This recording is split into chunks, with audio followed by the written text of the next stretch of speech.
This episode is brought to you by Fox One. Watch all 104 matches of the FIFA World Cup live in 4K for just $19.99 a month with 3 days free. Build your own multi-view, choose up to 3 streams, and follow player spotlights. Stay on top of every moment with live stats, highlights, and instant replays. The FIFA World Cup, streaming live on Fox One. Offers are subject to change. See fox.com for complete terms and conditions.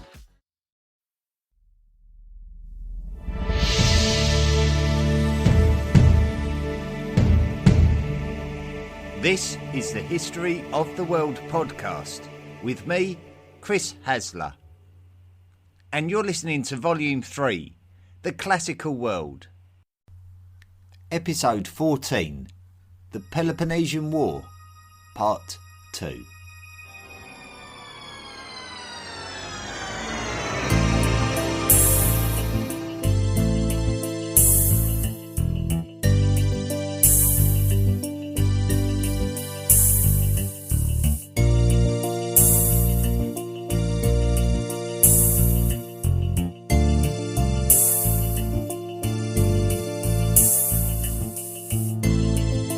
We'll need a quick recap regarding the chronological timeline.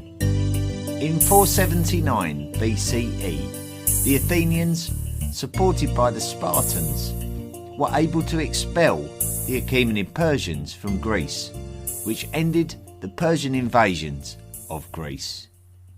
After the Persians left, there was no longer an essential requirement for the Athenians and the Spartans to work together. The Spartans returned to the Peloponnese and their closest allies within the Peloponnese, while those other Greek city-states or poleis formed the Delian League, with Athens as its main power. With Sparta and Athens at the heads of their respective confederations, distrust of each other manifested. Sparta was well known for protecting its own interests at home, always reluctant to venture out of the Peloponnese. Athens believed that its fate could be determined by gaining more power, so that it could compete on a level footing with the Persians, who had previously been a dominant threat. When Sparta suffered a massive earthquake in the 460s BCE, the Athenians could exploit the opportunity to gain more power and influence over the lands and poleis of the Aegean. Sparta would see its own power and influence diminish as a consequence, and now felt that its own national security could be in jeopardy as a consequence of the seemingly power-hungry Athenians becoming more imperial in their nature. Athens appeared to be unstoppable, but rebellions and some unexpected defeats enabled the Spartans to regain a firmer footing in the minds of other Greek poleis, and some of those who had swapped their loyalties from Sparta to Athens in the past, such as Megara, were now rethinking their position, and some of those who had had pro-Athenian rulers installed by Athens, such as the Boeotian poleis, were now overthrowing their rulers. It would be during the 440s BCE that Athens, under the careful guidance of its longtime chief statesman Pericles, would accept that it had reached its peak of its capabilities and now needed to work out and how it could coexist with the newly recovered Spartan nation. The 30 Years' Peace. If Athens spent the early part of what we call the First Peloponnesian War taking power and influence for itself in the early 450s BCE, then the late part of the 440s BCE represented the correction of these actions. The Spartans and the Athenians decided that it was time to agree a peace treaty. Now was the perfect time, as it was a long time since Athens had to be disrespectful of the Spartans' power and influence. It always seemed that the Spartans' foreign policy was one of only getting involved in affairs outside of the Peloponnese if it was absolutely necessary, and the Spartans did not appear to be interested in destroying the Delian League, but just preventing Athens from compromising Spartan interests by involving itself in the affairs of its allies. A regional status was agreed, with a clear knowledge of which poleis were allied to Sparta and Athens respectively, and which were neutral, and a promise not to attack each other for the next 30 years was agreed, and this was created in the mid-440s BCE. Was a peace between Athens and Sparta a real possibility, and could it endure the intended 30 years? Sparta were happy that they could continue their successful self-sufficient existence, while Athens knew that as long as it left Sparta and its allies alone, then it could be left alone to continue to dominate the Delian League. All was well. However, the Greek and Aegean area was not simply about two nations only. Corinth was always more closely linked to the Spartans and had always been a rival to the Athenians. Corinth was a wealthy polis in its own right, and its opinion needed to be respected.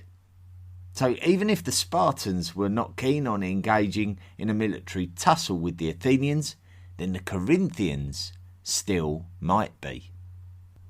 Couple with this the fact that Megara and Aegina had also gratefully escaped Athenian influence at the end of the First Peloponnesian War, and there were definite tensions towards Athens by many of its neighbours, and that Athens would surely need to respect. It is difficult to work out how much the Spartans were still interested in warring with Athens. On the one hand, they didn't ever seem to be too eager on an all-out war with Athens, even potentially walking away from opportunities to crush the city of Athens itself. Sparta's slave class was the infamously maltreated helots, and the Spartans simply could not understand why the Athenians had a strange desire to not maltreat their slave class, going as far as saying that a visitor to Athens would not be able to tell the difference between a slave and a citizen. For the Athenians, they would look at the Spartans as a race devoid of any character, believing that the Spartan race to be similar to what we may describe today as a race of robots, in that they were all trained to be military men with no time for art and culture. However, it is interesting to take into account the report that was made on the subject of the Samian War in 440 BCE, in which the two Delian League poleis, Miletus and Samos, started warring with each other over territory. Despite both parties being in the Delian League, Athens decided to support the Milesians, and so Samos would approach the Spartans and the Peloponnesian League for help. This was typical of the time, when if one league was unwilling to help, you would either threaten to or simply go to the other and ask for assistance. However, there is evidence of it being the Corinthians who suggested that Peloponnesian League intervention was unwise, and it was the traditionally introverted Spartans who were interested in breaking the peace. However, a fearless and aggressive side of Corinth was exemplified by the Corinthian invasion of Corcyra, which is known today as the island of Corfu. The Corcyrians approached Athens for assistance. Athens was very interested by this. Corinth and Athens never liked each other, and Athens saw value in having a strong naval ally in Corcyra.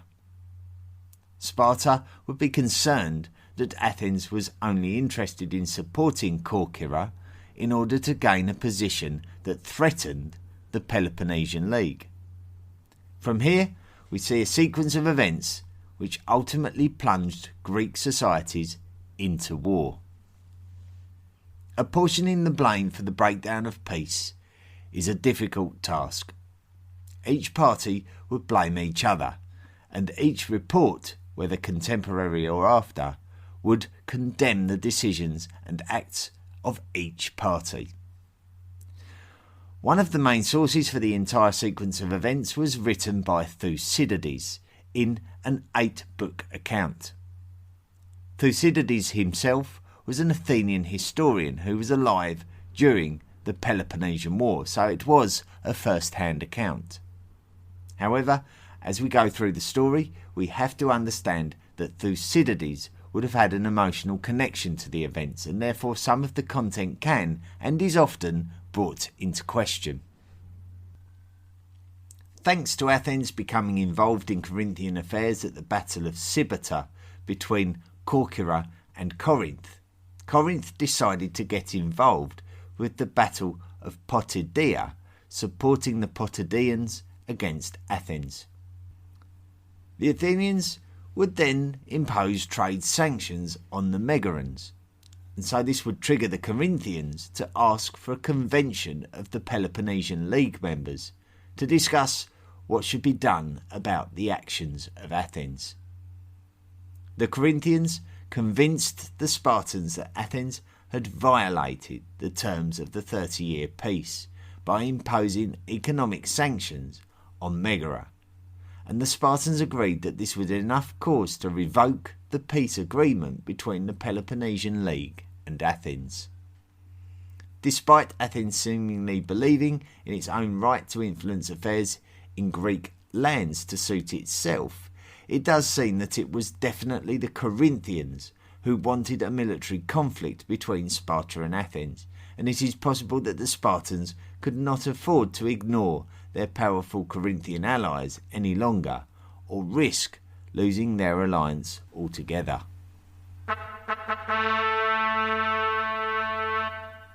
Athenian retreat. The biggest issue that Athens would have if the Spartans attacked them is that the Spartans could march on Attica, which would eliminate the dominance of the Athenian navy and highlight the supreme abilities of the Spartan hoplite phalanxes. Pericles, still at the forefront of Athenian politics around this period, believed that the best course of action would be for the Athenians to withdraw inside the city walls that had been built around 30 years previous, knowing that their naval fleet was strong enough to be able to keep supplies coming into the city should the Spartans attempt to lay the city of Athens under siege. The age of Pericles is traditionally thought of as the time when Pericles was the most trusted man in Athenian politics. Athens felt great and powerful and safe under Pericles. Pericles was often the wise man of Athens who knew when it was right to attack and knew when it was right to not get involved. Pericles supported the development and modernisation of Athens culturally into a polis to be admired by her allies and a place where loyalties would be best invested, especially by those within the Delian League. So when Pericles advised the Athenians to retreat within the city walls, the populace trusted him. The problem was that Athens was not simply all about the city of Athens, but about the wider polis, including the societies of the Attica Peninsula. These countryside societies felt that they too would be safer within the city walls of Athens, so many people gathered in the city itself, and the city itself was not fully prepared for this. However, if any city could survive attack and siege, it would be the walled city of Athens, with its superior naval ability to keep the bulging city alive.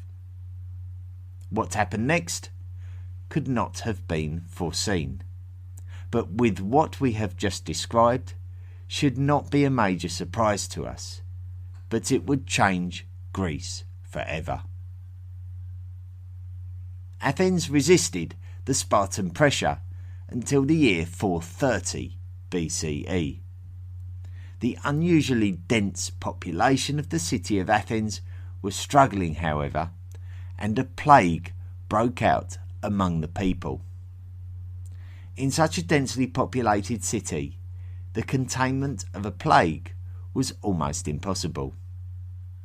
The plague may have entered the city through the port of Piraeus, whose link to the city of Athens was protected by those huge city walls constructed at the start of Pericles' tenure in control of Athens. However, once it was in, and the results were devastating. The plague would cause people to fall ill, and the outcome would often be death. The usual laws of social decorum began to break down as people genuinely feared for their lives, and lawlessness ensued. Those who contracted the illness could often be abandoned to die by others who were scared of contracting the highly contagious disease themselves. Huge burning heaps were created to cremate those bodies to prevent further spreads of infection. Aristocrats and slaves alike were exposed to the same deadly dangers. The historian Thucydides was actually within the walls of Athens at the time, and he himself fell ill. However, he recovered from the illness, so the plague was not a certain death sentence, and those who developed immunity were able to take more care of the ill. Social status was not something that the plague considered. Even Pericles and his family fell ill. Pericles would sadly watch as his two young sons, Paralus and Xanthippus, both succumbed to the disease. But further tragedy struck when Pericles himself also died from the plague of Athens. The plague would continue before disappearing around 426 BCE in what had become an extremely grim existence for the Athenians, where they may have seen as many as 1 in 3 people die, which could account for as many as 100,000 of the population. This would change Athens forever.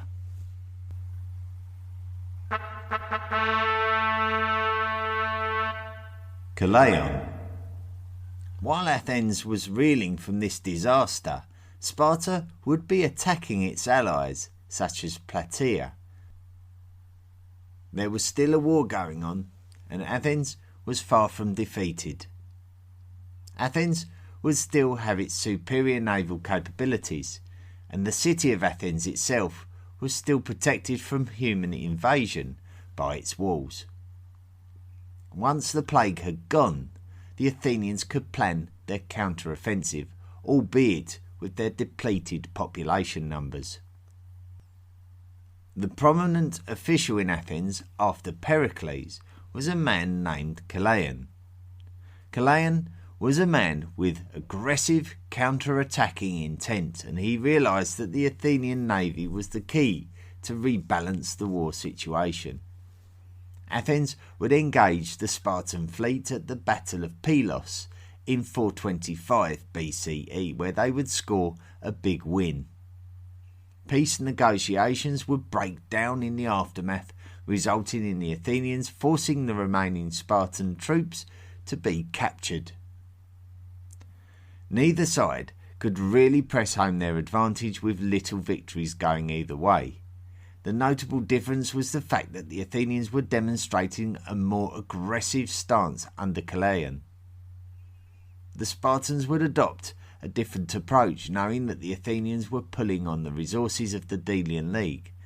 The Spartans decided to hit a major supply centre for the Athenians by targeting the Thracian silver mines of the polis of Amphipolis. The Spartan general who was responsible for the campaign against Amphipolis was a man called Brasidas. He actually besieged Amphipolis, which prompted the city to call for help from Athens. The man that was sent was Thucydides. This is the very same Thucydides who wrote so many historical scripts that we constantly refer to him as a viable source for much of what was going on in Greek lands during this time. Thucydides' role as a part of the historical story himself was as an Athenian general. By the time that Thucydides reached Amphipolis, he found the Spartan general Brasidas had struck a deal with the citizens and some of the other surrounding cities. When Thucydides returned to Athens with news of the Spartan successes, Thucydides himself was exiled for his tardiness and his failure to save Amphipolis, and it would be Cleon himself who would set off to deal with the problem. Both Spartan and Athenian armies comprised of more than 2,000 men each. Both Brasidas and Cleon participated in the battle, and what's more, both Brasidas and Cleon were killed in the battle. The ultimate outcome was not good for Athens, as Sparta was able to hold its position. With Cleon out the way, the Athens would not be goaded into battle quite so readily, as was the tendency of Cleon as the general. It would be time to try and negotiate a peace treaty.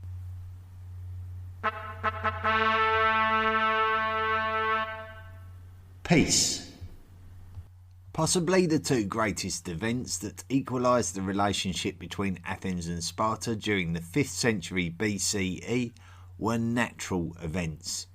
The earthquake of Sparta in 464 BCE and the plague of Athens in the early 420s BCE.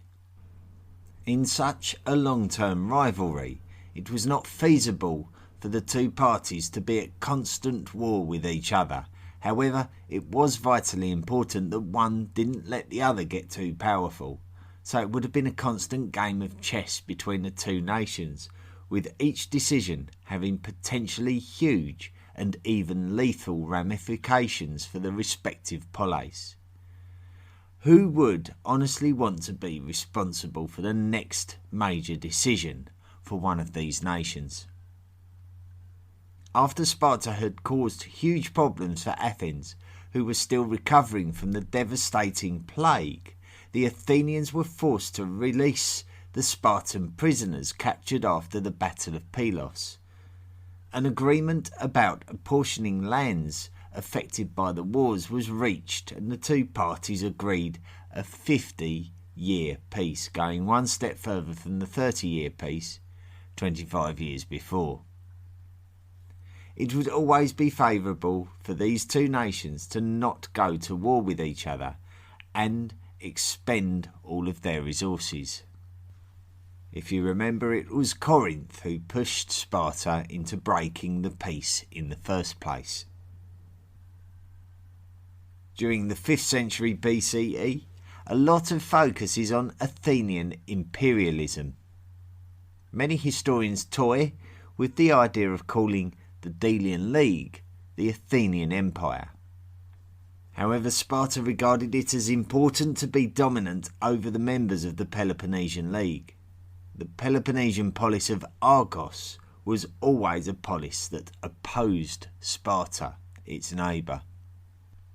Sparta's historical attempts to bring Argos into its sphere of influence had always failed due to Argos's resilience, but Argos was really not a polis who had any desire to interject itself on international affairs or politics.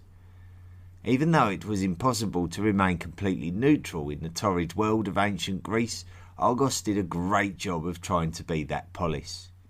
They allied with Athens for a period during the 5th century BCE, but their contributions towards the alliance seem to be comparatively tentative. Nonetheless, Argos's unique attitude meant that it was gaining a reputation among other polis, and Argos would try to form its own league of polis to rival both the Peloponnesian and the Delian. However, the concept really didn't take off. The Corinthians and Boeotians didn't fully commit to the league, and ultimately Argos turned back to its old ally Athens to support its defiance of Spartan dominance.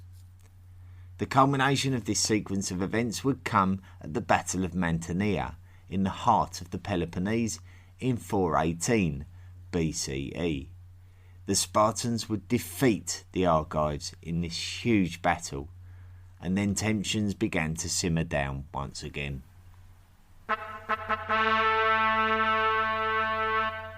Sicily.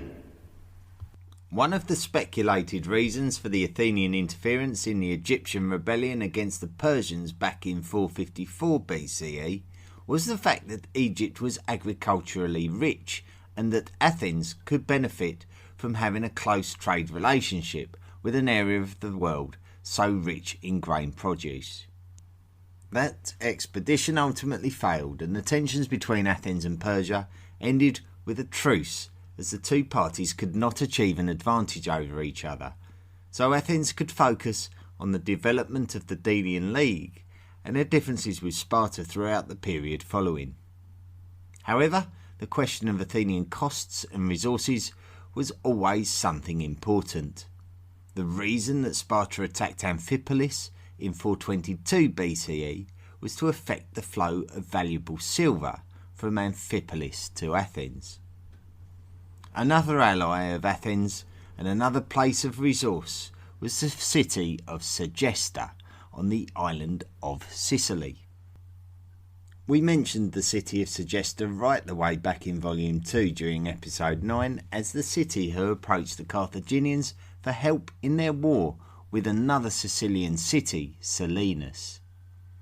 Some Athenian politicians were very much against becoming involved, fearing for the expense of a war that they may not need to fight.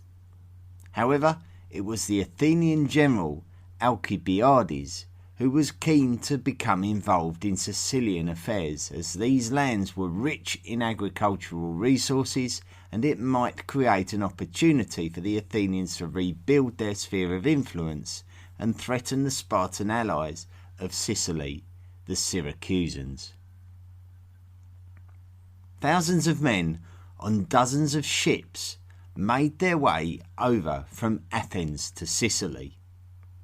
The Athenian general Alcibiades was not among them. Alcibiades had been accused of a sacrilegious act of defacing statues in order to bring bad fortune on the Sicilian expedition. Fearing for his own life in Athens, Alcibiades defected to Sparta and disclosed vital information about Athenian intentions. So when the Athenians successfully started to besiege the city of Syracuse, the Corinthians and the Spartans sent their own military force to help to defend the city. Not only did they successfully defend the city of Syracuse, but they were also able to entrap both the Athenian hoplites and the Athenian navy. This would be a crushing blow for the Athenians, as they would witness many of their men either killed or enslaved, and much of the Athenian naval fleet was destroyed while blockaded in the Syracusan harbour.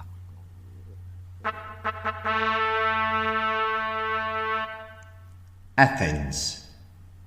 While all of these Athenians were over in Sicily, the absence of military was being exploited by the Spartans in Attica, who were disrupting Athenian trade routes and compelling Athens to call on the support of its Delian League allies. The issue was that their Delian League allies were not particularly thrilled about offering support to Athens, who were demonstrating incompetence by sending troops to Sicily while there was a situation actually within their heartlands. Rebellion within the Delian League would attract the attention of the Achaemenid monarch Darius II, a man who we have not mentioned previously. Darius would see an opportunity to avenge the pressures incurred on what the Persians would view as their Ionian possessions in Anatolia, lost during the reign of Darius II's grandfather, Xerxes I. So the Achaemenid Persians would actually pledge their resources to the Spartan cause, effectively breaking the long-term de facto peace between Athens and Persia. Things were becoming extremely grim for Athens, as the walls were closing in on the polis, and rebellion within the Delian League meant that confidence within the polis was at an all-time low. The democratic regime was just not providing the solutions required, and rebellion was now taking place in the city itself. A group of people who we refer to as the 400 took over the rule of Athens in 411 BCE after a coup had been staged against the democracy. At a similar time, the polis of Samos, which was the home of some of the remaining Athenian naval fleet, turned to an old character in the story named Alcibiades. This is the same man who turned his back on Athens and defected to the Spartans during the Sicilian expedition a few short years before.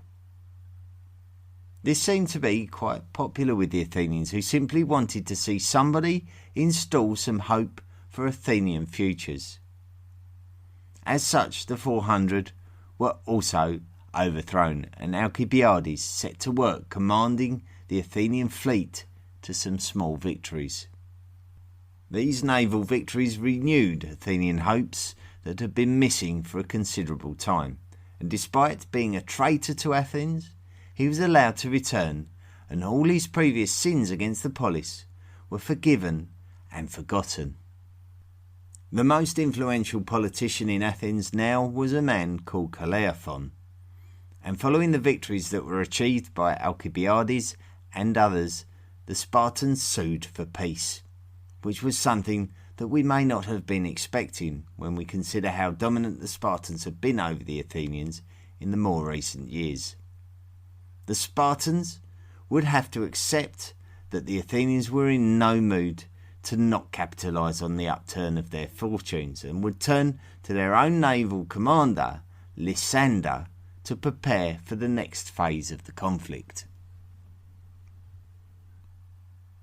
Alcibiades would be responsible for a fleet of just under 100 Athenian ships that would be engaged in a conflict with the Spartan fleet of a similar number at the Battle of Notium in 406 BCE, but Alcibiades opted not to personally lead the fleet, instead putting another commander called Antiochus in charge of the fleet, with strict instructions not to engage with Lysander's Spartan fleet.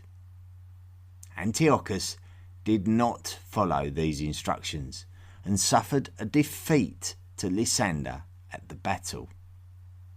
Antiochus lost his life, and Alcibiades lost his role as commander. He was exiled from Athens for his error in judgment, and the loss of Alcibiades' naval command acumen may have been highly consequential for the Athenians. However, initially the Athenians would win a similar naval battle further north along the Anatolian coastline at the Battle of Arginusi later in the same year, and this would lead the Spartans to sue for peace again. The Spartans did not want to continue to waste valuable resources on what they saw as a pointless battle. For the Spartans, they had weakened the Athenians enough that they no longer posed a serious threat to its own existence, and that was ordinarily what the Spartans cared about most. However, the general arrogance of the Athenians seemed to know no limits, and believing that the resources of the Delian League would create a strong treasury capable of bankrolling an eventual victory over the Spartans, Cleophon refused the peace. The culmination of affairs took place when Lysander took the Spartan fleet to the vital waterway of the Hellespont, which the Athenians had enjoyed the benefits of on many occasions. The Athenian fleet followed the Spartan fleet, but Lysander initially refused to engage, which led the Athenians to dock in the harbour of Aegospotami. While the sailors had disembarked to recuperate on land, Lysander struck the Athenian fleet. The Athenians could not act quickly enough, and the result was an absolute disaster. Lysander absolutely destroyed the Athenian fleet. This was the same Athenian navy that was the envy of all the Greek lands for many, many decades, and now what remained had been wiped out. The Athenian navy was also the Athenian lifeline. Without their navy, the Athenians could not gather the resources of the Aegean that held its economy together. Lysander now just needed to return to the Balkan Peninsula and make sure that Athens was suitably neutralised so that no more Spartan resources would be wasted fighting in these pointless and expensive exchanges that were hurting the Spartan economy. Lysander ruthlessly besieged the city of Athens itself. 6 months later, and with no naval capabilities, Athens surrendered to Lysander. The defensive walls were destroyed, and the Delian League was officially disbanded. The year was 404 BCE, and the Peloponnesian War was finally over. Athens would never be a dominant political power in Greek lands ever again. This was the end of an era. Accounts suggest that Alcibiades, the renegade Athenian commander, sought refuge in Achaemenid Persia following his exile, and it was not long into this exile that he was tracked down and killed, possibly by a contingent sent by Lysander. While Lysander had held Athens under siege during the final episodes of the Peloponnesian War, the stubborn Athenian politician Cleophon wanted to still defy the Spartans and continue a futile war against them. His peers would have him arrested for his reckless attitude, and he would be condemned to death during the siege. As for Lysander, he would continue to lead Spartan forces into the 4th century BCE, and he would ultimately lose his life in battle during the Corinthian War, some 10 years later. Next time, we are going to focus on a battle which occurred just over 30 years after the conclusion of the Peloponnesian War, and represents an important part of the Spartan story going forward from the events of this episode. It is the Battle of Leuctra, which took place in the year 371 BCE.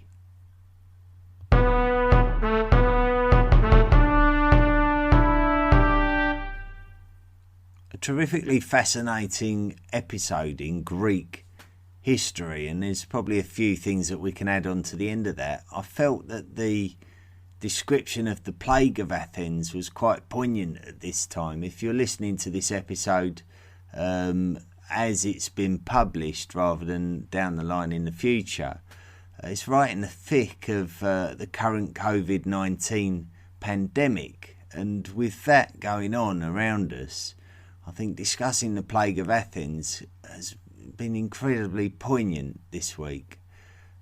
So I hope that the episode was as entertaining as it could be.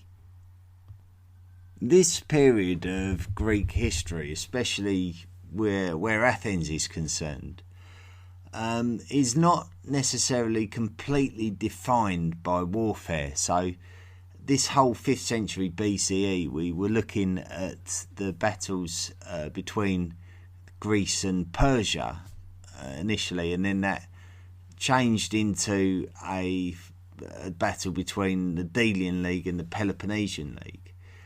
We actually need to revisit this period, so we're not really finished with Athens yet. We have to look closely at some of the characters of Athens and some of the culture of Athens.